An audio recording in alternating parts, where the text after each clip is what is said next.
말씀해 주실 포토라 중동 북부펀드 연구소의 정영화 소장님 모시겠습니다.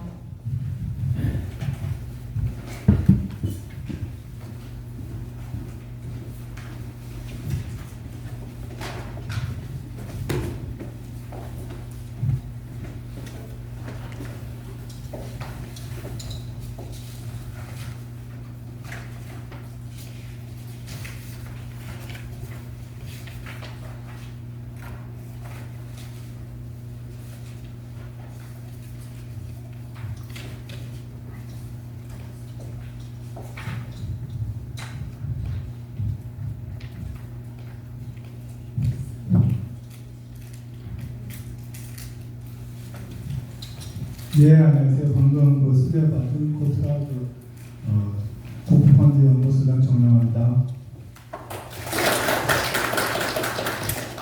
먼저 만나뵈서 반갑습니다. 저는 이제 코트라에서 간략히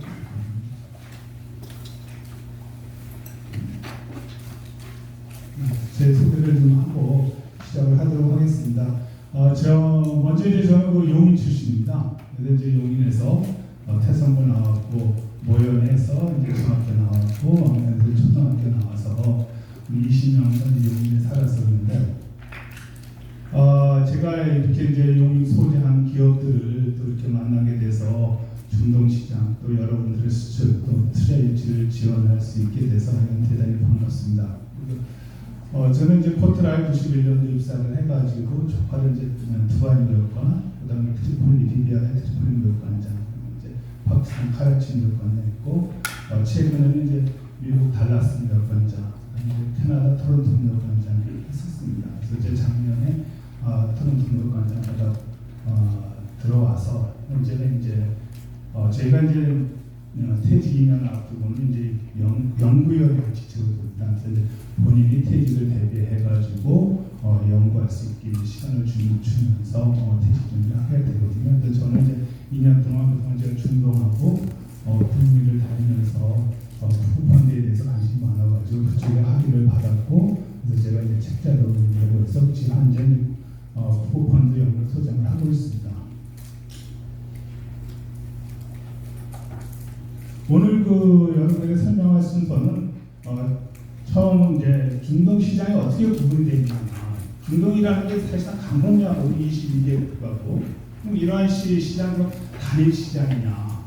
사실상 우리가 마케팅을 할 때는 마켓 세그멘테이션이 되게 중요하거든요. 그래서 먼저 중동 시장을 어떻게 세그멘테이션 할 것이냐 이거에 설명을 하고 그 다음에 그러면 세그멘테이션 되는 과정에서 각기 시장의 공통점을 묶어서 그럼 아랍이라는 중동이라는 시장은 어떻게 구성이 되어 있고 그럼 그러한 시장에 들어가기 위해서는 우리가 어떠한 노력들을 해야 되고 어떠한 툴을 사용할 것인가 이렇게 설명을 하고 또 최근에 이제 마지막으로는 이스라엘 그다음에 중동의 관계에서 가장 중요한 아랍과 이스라엘 문제 그것이 원인이 뭐고 이러한 해결은 어떻게 되고 앞으로의 전망은 어떻게 될 것인가 이렇게 돼서 간략히 제가 이 주제를 가지고 4시간 정도를 보통 강의를 하는데 오늘은 30분밖에 안 주어졌기 때문에 사실상 인텐시브하게 30분에 맞춰서 강의를 하도록 하겠습니다. 그러니까 좀 속도가 빠르시더라도 그냥 이쪽 핵심만 탁탁탁 파악하신다 이렇게 생각하시면 될 겁니다. 그럼 먼저 중동 시장입니다. 중동은 22개 국가로 이루어져 있고 인구는 6억 600만입니다. 그리고 GDP는 3천억입니다. 크게 보시면은 이제 지금 현재 문제가 되고 있는 이 레반트 지역, 이 레반트 지역이 레바논, 이스라엘, 팔레스타인, 시리아로 구성이 되어 있고, 그 다음에 이제 마그레브, 북부아프리카, 이집트, 리비아, 알제리, 모로코. 그 다음에 이제 현재 이제 대통령이 방문 중인 GCC, 여기 이제 사우디아라비아, UAE, 카타르, 바레인 이렇게 GCC 국가로 구성되어 있고 여기에도 속하지 않는 이제 큰 시장이 있습니다. 그게 이제 이란, 바그다드, 터키.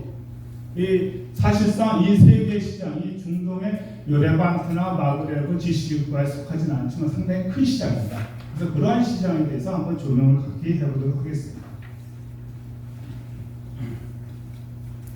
먼저 그럼 GCC 국가입니다. GCC 국가는 이제 6개 국가로 이루어져 있습니다. 그래서 사우디, UAE, 오만, 카타르, 쿠웨이트, 바레인.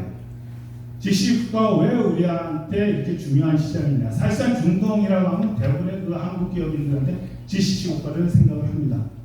왜냐하면 우리나라하고 가장 경제 협력이 많고 또 앞으로 우리가 그쪽에 나가서 할 일도 많고 앞으로의 발전 가능성 상당히 높은 시장입니다.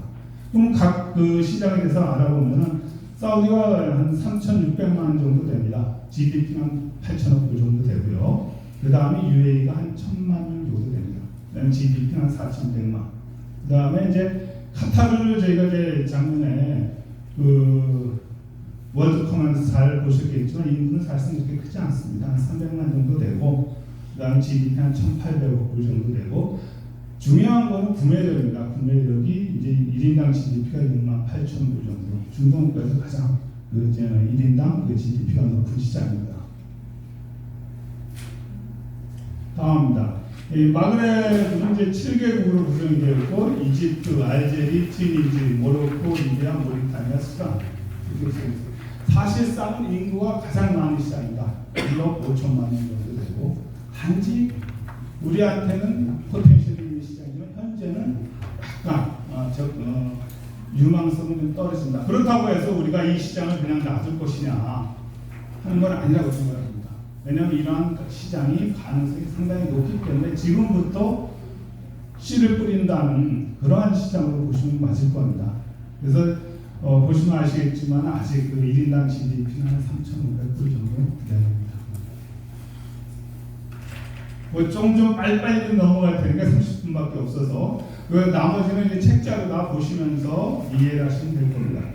다음은 이제 레반트 시장입니다. 이 레반트 시장은 시리아, 요르단, 레바논, 이스라엘, 팔레스타인 이렇게 구성이 되어 있는데 제가 지금 가장 핫한 이스라엘이 인구가 950만 명입니다.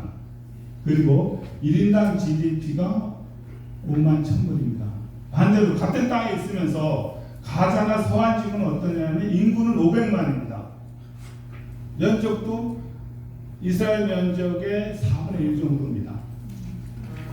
거기에 1인당 GDP는 2,500불입니다. 사람이 옆에 살고 있는데 같은 땅에 살고 있는데 한쪽은 5만 불이 넘고 한쪽은 거의 20분의 1인 2,500불밖에 안 된다고 하면은 아무리 이웃이라도 사이가 좋을 수가 없죠. 저는 이 이스라엘과 팔레스타인의 근본적인 문제 해결은 이런 경제적 격차 때문에 희망이 안 보이기 때문에 이러한 문제가 계속 해결되지 않고 앞으로도 더 심화될 수밖에 없다. 결국 경제를 살려야 되는데 그거를 이제 이스라엘에서 사실상 공세를 해서 못하고 있으니까 이런 문제가 생기는 거 아닌가 하는 생각이 듭니다. 저희는 경제적인 측면에서 설명을 드리는 겁니다. 다음으로 이제 기타 국가들입니다. 이란, 이라크, 트리키에, 예멘. 예전에 이제 트루키에는 어떤 지상사에서는 이제 유럽 시장에 넣기도 하고 또 어떤 그 공공기관이나 정부 쪽은 이제 중동에도 넣기도 했는데 사실상 트루키에는 중동이 맞습니다. 왜냐하면 오스만 터키가 1200년도부터 1900년도까지 중동을 아우렀기 때문에 문화적인 측면이나 정치적인 측면이나 경제적인 측면에서 유럽보다는 중동에 포함하는 게 낫다. 그래서 지금은 대부분 다 이제 중동 지역으로 포함을 하고 있습니다. 저희가 이제 눈여겨볼 시장이 이란, 이라크, 트리키입니다. 이란 보시면은 인구가 8,500만입니다. 1인당 GDP가 12,000불이고 이란이 어느 정도 거대한 시장이냐면 중동의 패권 국가라고 치면은 이란과 이라크 그 다음에 이제 사우디. 사실 사우디는 최근에 있지 경제적인 측면이나 이런 측면에서는 사실 오랜 역사적으로 보면 패권 국가는 아니었습니다. 이 이란은 역사적으로나 또 어떠한 그 경제적으로나 이란의 중동의 패권 국가에도 저는 충분한 그러한 저력을 가지고 있다고 생각을 합니다. 단지 지금 현재 미국의 경제 제재와 유엔의 경제 제재 때문에 발목이 묶여 있다. 이러한 발목이 묶여 있을 때 우리나라가 차근차근 다져놔야지. 그동안 이란은 한국 시장이었거든요. 근데 그것이 지금 이제 유엔 전에 미국이 한국에 그 이란과 무역하는 거를 사실상 그 엔도스를 해줬는데 최근에는 한국도 이제 세계 경제 대국이니까 경제 제재는 대세에 따르라 이래가지고 현재는 이제 이란에 그 엔도스를 못 받고 경제 제재에 동참하고 있는 실정입니다. 그래서 최근 한 3년간은 수출 시장이 아주 급격히 떨어졌습니다. 그럼에도 불구하고 여러분들이 이란 시장은 놓치지 말고 나중에 이제 우리 삼성에 계셨던 분이 이란 시장 별도로 얘기를 하실 거라고 생각합니다. 그다음 이라크도 우리가 지금은 이제 치안 때문에 약간 좀 어렵지만 이라크도 마찬가지로 중요한 시장입니다. 인구가 4천만 명 되고 있고요. 석유 자원이 풍부합니다. 그다음 건설 수요가 많습니다. 또 이 인프라가 부족하기 때문에 이 전쟁으로 인해 가지고 치안만 좀 개선이 된다고 하면 우리나라가 할 일이 되게 많습니다. 지금도 우리 대기업 위주로는 많이 들어가서 하고 있는 시장이고요. 트리키에는 여러분이 관광지로 많이 알고 계시잖아요. 그래서 아마 트리키에 많이 갔다 오신 분들도 많은데 사실상 트리키에는 시장은 큰데 이쪽이 이제 자국 산업 보호 정책 때문에 우리나라가 기업들이 가서 현지에서 제조하고 수출하기 약간 좀 어려운 시장이 있습니다. 어려운 점이 분명히 있고요. 그럼에도 불구하고 우리가 눈여겨보고 차근차근 접근해갈 시장을 하고 생각합니다. 다음으로 그럼 이러한 중동 시장을 그 소비자의 구매 형태나 이런 거에 따라서 한번 분석을 한번 해보도록 하겠습니다. 그래서 중동에는 어떤 시장의 특성이 있느냐, 많이 들어보셨을 겁니다. 첫 번째로 중동이라는 시장은 고가와 저가가 확실히 구분되는 시장이다. 중간이라는 건 없다. 여러분들이 중동 시장에 진출하기 위해서 내가 하이브랜드로 갈 거냐, 고급 제품으로 갈 거냐, 아니면 중국이나 이러한 제품들하고 경쟁을 해서 저가 시장으로 갈 거냐. 이건 명확하게 처음부터 세그멘테이션 해가지고 들어가야 됩니다. 왜 그러냐 하면 인구 구성을 보시면 아시겠지만은 사우디, UAE, 요 GCC 국가를 빼놓고는 보통의 이제 한 나라의 경제를 떠받치고 있는 건 중산층이라고 합니다. 근데 이러한 GCC 국가를 빼놓고 나머지 대부분의 국가들은 중산층이 50% 미만입니다. 오히려 하층이 30% 이상이 되는 국가들입니다. 그러면은 우리가 어느 시장을 들어가야 될지는 명확해진다고 생각을 합니다. 여러분들께서도 중동 시장에 진출할 때는 내가 내 제품을 가지고 어디 가서 경쟁을 해야 될 거냐. 먼저 마켓에서 세그멘테이션하고 포지션을 잡아서 진출 전략을 수립하시는 게 맞다고 생각을 합니다. 다음으로 잘 아시겠지만은 특히 GCC 국가를 중심으로 해서 천연자원이 가장 풍부한 시장이다. 우리나라 석유의 70% 이상, 73%, 많을 때 거의 80%까지 석유를 이 중동 국가에서 수입을 해왔거든요. 그러니까 전체 전 세계 석유 생산량의 35%가 중동 지역에서 생산을 하고 있고 매장량의 60%가 중동에 있습니다. 그러면은 옛날에 이제 저희가 처음에 91년도 코트라에 입사했을 때 이런 말을 해서 중동 이제 앞으로 20년, 30년 석유 파는 게 끝일 거야. 근데 지금도 석유가 계속 개발되고 있고 앞으로도 언제 끝날지 모른다는 거죠. 그렇기 때문에 중동 시장에 이 천연 자원이 유지되고 있는 한 우리 기업들이 가서 할 일이 상당히 많다. 가스는 물론이고요. 우리나라 가스의 대부분은 지금 카타르하고 예멘, 오만 이런 쪽에서 지금 일부 좀 최근에는 이제 미국에서도 수입을 하고 있지만은 그래서 이렇게 천연 자원이 풍부한 시장이다. 천연 자원이 풍부하다는 것은 돌려서 얘기하면은 어떤 얘기가 될까요? 한번 이제 그래서 이렇게 천연자원이 풍부하고 사람들이 이제는 잘 살게 되다 보니까는 상당히 이제 나태해지죠. 그리고 석유가 과연 한편으로는 계속 유한하게 우리를 지속성장해 줄 수 있을 것인가 하는 거를 이제 지도자들이 아젠다를 던지죠. 특히 이제 뭐 이 두바이의 그 성장을 잇고 두바이가 오늘날 이렇게 세계적인 도시로 들설 수 있게 만든 사람은 바로 이 라시드 막트입니다.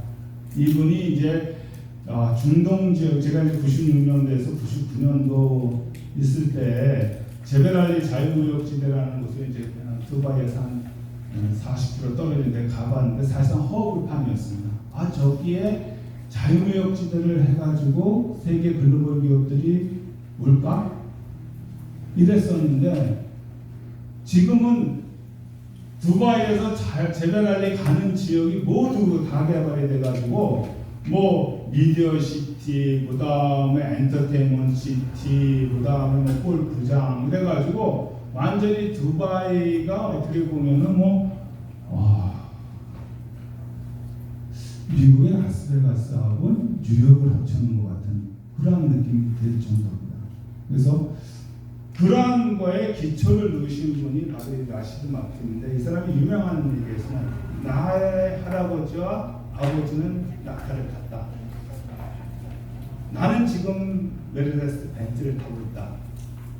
내 아들은 랜드로버를 타고 있다. 그러나 후손들은 다시 낙타를 탈지도 모른다. 그렇기 때문에 우리가 이 천연 자원에 의지하지 말고 산업을 개발해서 후손들이 계속적으로 지속 발전할 수 있도록 기틀을 마련해야 되겠다. 이런 아젠다를 던지신 분입니다. 그래서 이 중동 각 국가들이 물론 앞선 나라가 있고 약간 뒤선 나라가 있지만은 크게 세 가지로 탈석유 정책을 펼치게 됩니다. 첫 번째로 에너지 다변화. 석유가 많은데 왜 에너지 다변화를 하지? 그 비용이 더 비쌀 텐데. 거기에는 두 가지 이유가 있습니다. 첫 번째, 기후변화 협약에 의해서 중동 국가들이 너희들이 기후온실가스의 주범이야, 이런 비난을 받게 됩니다. 그러면은 자기들이 왜냐면 석유를 계속 가스를 파내가지고 생산을 하니까 너희들이 뭔가 조치를 취해야 돼, 이런 압박을 정치적으로 받게 되니까 그러면은 우리도 그린 재생 이런 쪽에 어떤 이니셔티브를 던져야 되겠다. 그래서 측면한 이러한 그 에너지 다변화 정책을 추진하는 게 크고요. 두 번째로 원자력 같은 경우는 이제 이란, 그 다음에 이스라엘에 대항해서 원자력 발전을 정치적으로 좀 키우는 측면도 분명하다고 생각합니다.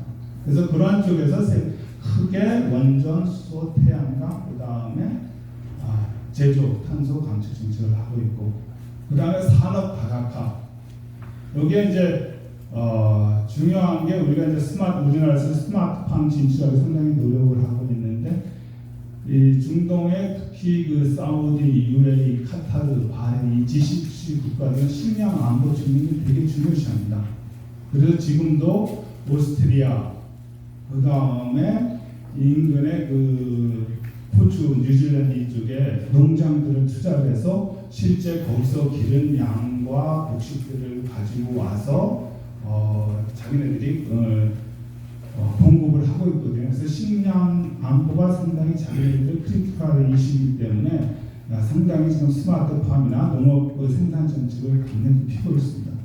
다음은 이제 디지털 전환입니다. 우리나라보다 상당히 오히려 앞섰다고 생각할 정도로 마스터 시티나 그 다음에 신도시 네온 프로젝트 같은 거 나중에 동영상 보시면 아시겠지만 그런 그것이 진짜 이렇게 이루어진다고 하면 어마어마한 대혁신이거든요.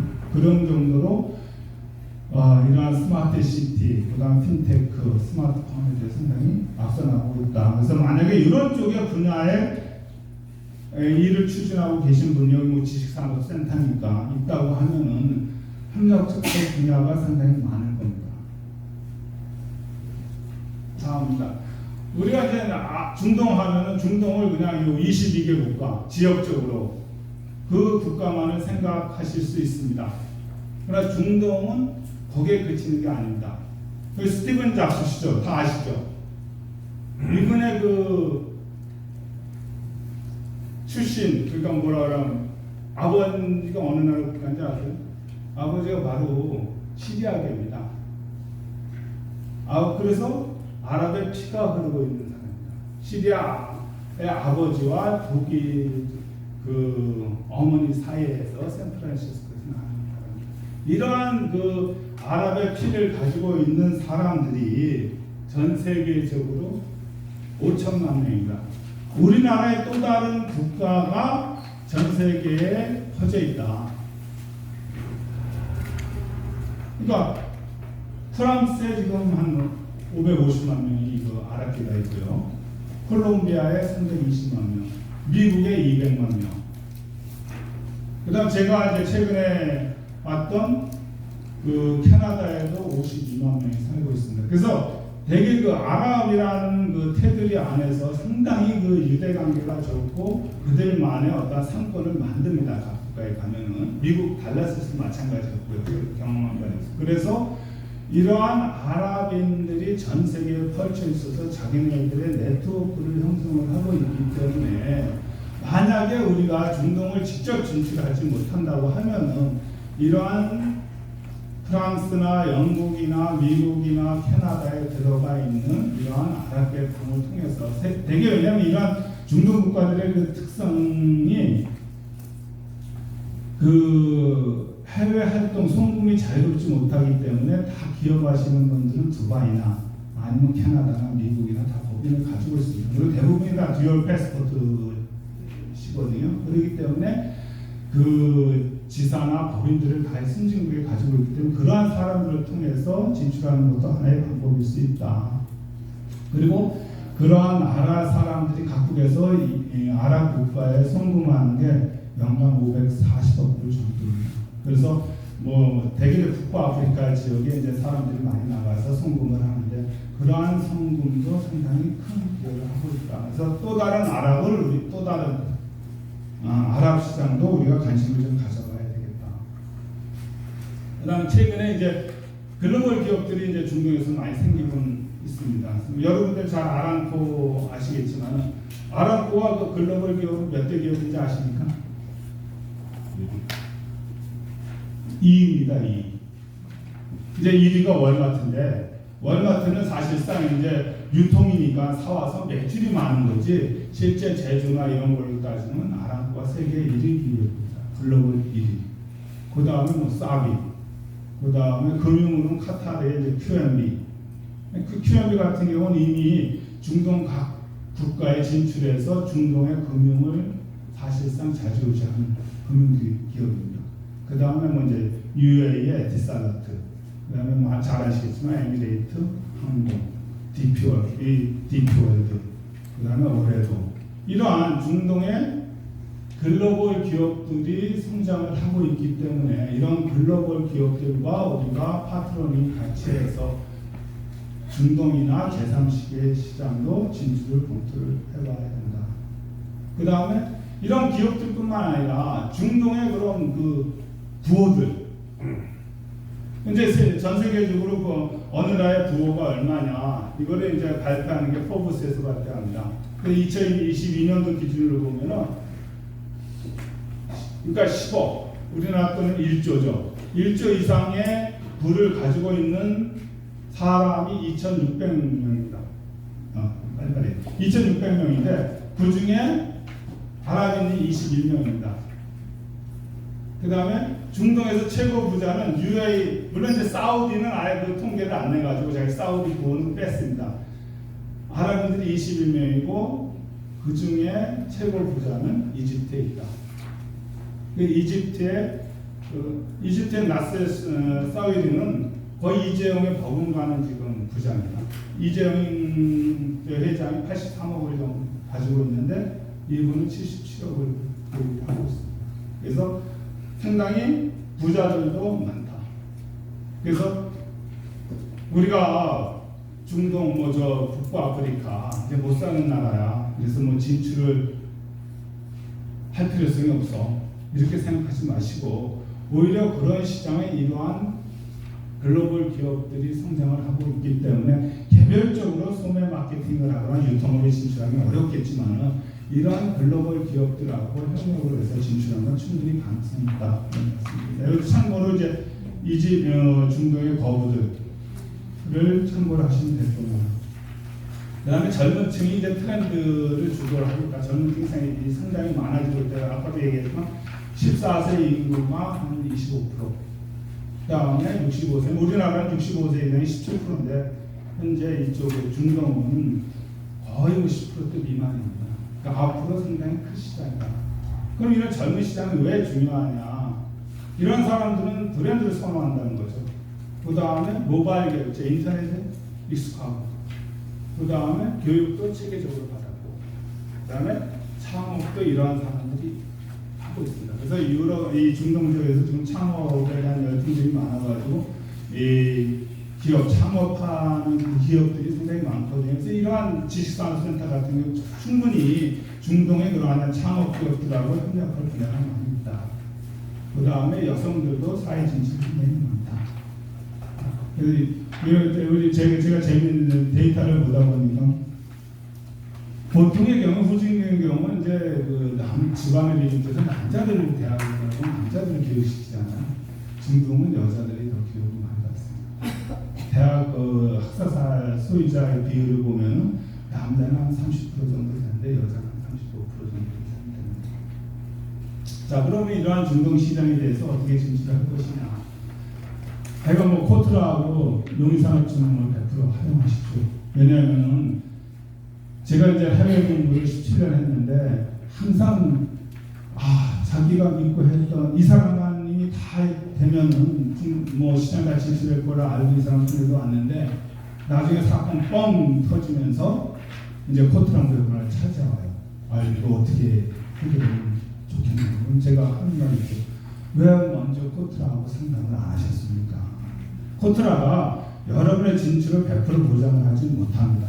그러나 코트라나 공공기관을 이용을 하면은 실패에 대한 리스크는 50% 이상으로 감소가 됩니다. 어느 시장을 갈 때 사기 안 당하고 제대로 방향을 잡아간다는 게 얼마나 중요해요. 왜 코트라 가면은 거기에 법률적 자문을 받는 현지 기업들 믿을만한 업체들 다 소개해 놓거든요. 그 중에서 몇 개 접촉을 하고 어떤 사람은 어떻게 접근하면 된다, 어떤 사람은 평판이 이렇다라는 걸 정보는 다 제공해 줄 수 있고, 그래서 코트라는 공공기관이 그래서 좋은 겁니다. 그때 꼭 어떤 나라 진출을 할 때는 코트라나 농림산업진흥원 같은 공식적인 루트를 통해서 처음 시장을 알아보고 그 다음에 여러분들이 활동하시는 게 진출이라는 리스크는 상당히 필요할 수 있다. 그 다음에 풍부한 오일머니를 하나. 중동에 돈이 많습니다. 세계적으로 이제 제가 연구한 분야가 국고펀드 분야인데 국고펀드의 규모가 한 9조 정도 되는데 중동의 국고펀드가 4조입니다. 그래서 거의 절반 정도가 중동 국고펀드입니다. 그래서 이러한 국고펀드를 우리가 투자 유치할 수도 있고 그 자금을 이용해서 현재 법인이나 제조업 산업을 만들 때는 상당히 적극적으로 투자를 합니다. 그래서 이러한 펀드를 잘 활용할 필요가 있다. 그럼 우리가 이제 마케팅할 때 이슬람, 아랍 이런 문화를 다 좀 마케팅에 활용할 측면이 있다. 그래서 이슬람이 인샤알라고 느릿느릿하다고 하는데 실제 제가 경험한 바에 의하면 자기들이 그것까지 우리나라보다 더 빠릅니다. 그게 이제 알라라고 그러는데 밤에 시도 때도 없이 막 전화를 해요 저한테 급하면. 그래서 그거는 얘들이 또 이렇게 지원해 주려고 그러면 자기들이 필요하지 않을 땐 정말 하세오리야 다. 그러니까 약간 제가 얘기하면 참 쌍놈들이다. 자기들이 필요할 때만 이런 말 해도 되는 건데 자기네들이 필요할 때는 정말 막 가구 치는데 자기들이 필요하지 않을 때는 약간 좀 눌러서요. 회심도 잘 안 해요. 그러니까 그거를 인정을 하고 우리가 가지고 있는 툴들을 늘리는 게 중요해요. 아, 쟤들이 급해서 나한테 오게끔 만들어야지. 우리가 쫓아가려고 하면 거리는 안 됩니다. 그래서 여러분들이 비즈니스를 중동에서 하려면 쟤들이 우리를 찾아올 수 있게끔 뭔가의 툴을 가져다가 그 다음에 뭐 중동은 뭐 온라인하고 부정 마케팅이 중요하다. 그 다음에 온라인. 뭐 최근 이제 아마존하고 눈 닦음이 유명하고 그래서 온라인 쪽에 관심 있는 분은 아마존하고 눈 닦음을 그 다음에 뭐 세계적으로 뭐 K12은 다 있지만 특히 중동은 이런 놀이문화가 잘 발달되어 있지 않기 때문에 난 중동 K12을 잘 사용할 것 같다. 그 다음에 꼭 중동의 얘기 가면 이제 에이전트 얘기를 하면 에이전트는 중동에 이제 크게 두 가지입니다. 커머셜 에이전트가 있고 이건 정말 이제 판매권, 유통권 이런 거는 보통이 그 선진국에서 하는 판매 유통권, 커머셜 에이전트가 있고 그 다음에 이제 그 법인을 설립하기 위해서 지원해주는 이제 스폰서. 그래서 그냥 뭐 법인 설립할 때 외국인 설립이 안 되니까 자국인을 써야 된다는 규정들이 있고 요즘은 그런 지금 스폰서 제도가 약간 이제 없어지는 경향이 있는데 그런 거 하나. 그 다음에 내가 발주를 도와주면은 그 발주에 얼마 수수료를 주는 이제 그런 그 발주에 대한 다른 이제 에이전트에서 이제 크게 두 가지 스폰서가 있는데, 그러니까 스폰서 하면서 항상 말씀이 생기니까 스폰서를 할 때는 커머셜 에이전트라면 뭐 그건 선진국과 마찬가지로 커머셜법에 따라서 이제 처리를 해나가면 되는 건데, 이 스폰서에 대해서 이제 한국 업체들이 잘못 처음에 선정을 했다가 되게 고생하는 경우가 많아요. 스폰서를 선정할 때는 신중히 해야 된다. 그 일례로 사우디의 왕족이라고 하는 사람이 어느 정도냐, 정확한 통계도 안 돼요. 10,000명에서 20,000명 수준이다. 근데 실제 영향력을 가지고 있는 사람은 2,000만 명밖에 안 된다. 다들 자기네들이 2,000명 안에 된다고 얘기하겠죠. 응? 요 2,000명에 나는 2,000명에 되니까 나를 통하면 사우디에 뭐 다 돼. 모든 게 실제는 그렇지 않다는 거예요. 18,000명은 헛수라는 거예요. 오히려 피해만 볼 수 있다는 겁니다. 그래서 조심하셔야 된다. 말씀드리고요. 제가 5분 정도 합니다. 그러니까 자, 그럼 팔레스타인 이슬람 문제에서 간략히 팔레스타인 왜 이러한 문제가 생겼느냐는 자료가 되도록 하겠습니다. 이게 이제 현재 이스라엘 팔레스타인 문제의 근본입니다. 1947년도 전에는 팔레스타인이 대부분을 차지했고 이스라엘이 이게 이제 유엔에서 자꾸 분쟁이 생기니까 유엔에서 1941년도에 두 개의 국가를 만들라. 그러면서 팔레스타인은 여기 가자지구, 서안지구, 북부지구 이렇게 유엔에서 결의를 했습니다. 그래서 두 개의 국가를 만들어라. 그리고 동예루살렘은 공동구역을 해라. 이렇게 했는데 이때 참 아쉽게도 이스라엘은 처음에 반대하다가 나중에 이 유엔 중재안을 받아들였거든요. 아랍은 팔레스타인이 안 받아들였죠. 안 받아들인 이유가 여기에 보면 살기 좋은 땅이 여기거든요. 아나.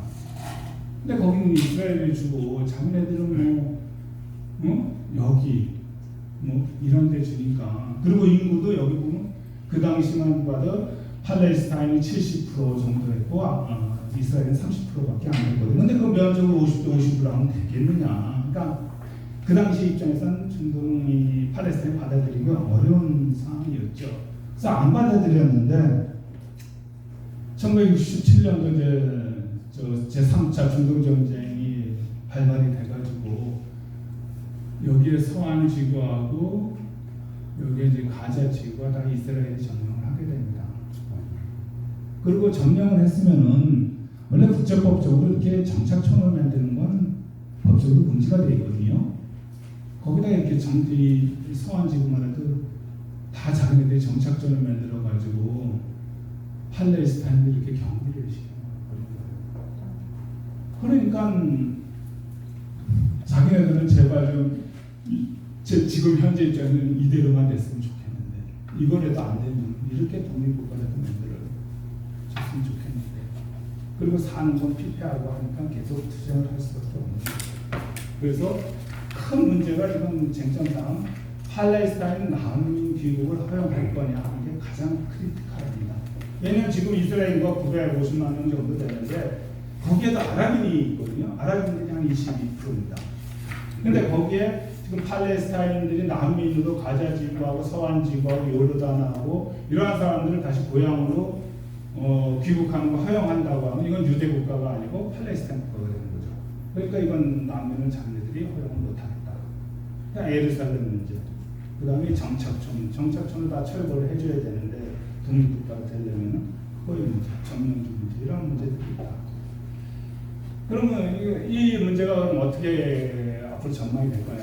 저는 제가 저기 한 3가지 정도의 길이 있다고 생각합니다. 첫 번째가 이스라엘군이 가자에 정면 진입을 해가지고 하마스를 완전히 제거를 해가지고 이제 새로운 세력을 만드는 거. 사실 이렇게 되면 이제 세계 경제도 요동을 시겠죠. 근데 이거는 사실상은 저는 쉽지 않은 결정이라고 봅니다. 왜냐하면 거기 가서 이스라엘이 계속 점령을 해가지고 있을 수가 없고, 전에도 한번 점령을 했다가 한 얼마 만에 다시 후퇴를 했거든요. 다시 가자 지구에서 나왔어요. 그렇기 때문에 결국은 하마스를 일시적으로는 점령을 할 수 있어요.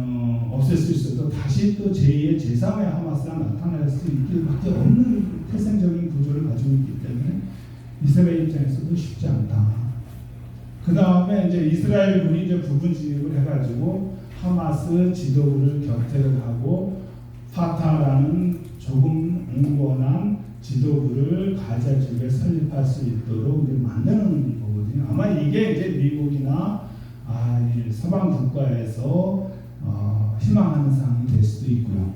저는 가능하면 이 시나리오대로 가지 않겠느냐 이렇게 생각이 됩니다. 왜냐하면 이스라엘하고 사우디 지금 국교 정상과 눈앞에 있다가 지금 다시 주춤한 상태거든요. 사실상 사우디하고 이스라엘이 국교 정상화 된다고 하면은 중동의 분쟁의 많은 부분은 해소될 수 있다고 생각을 합니다.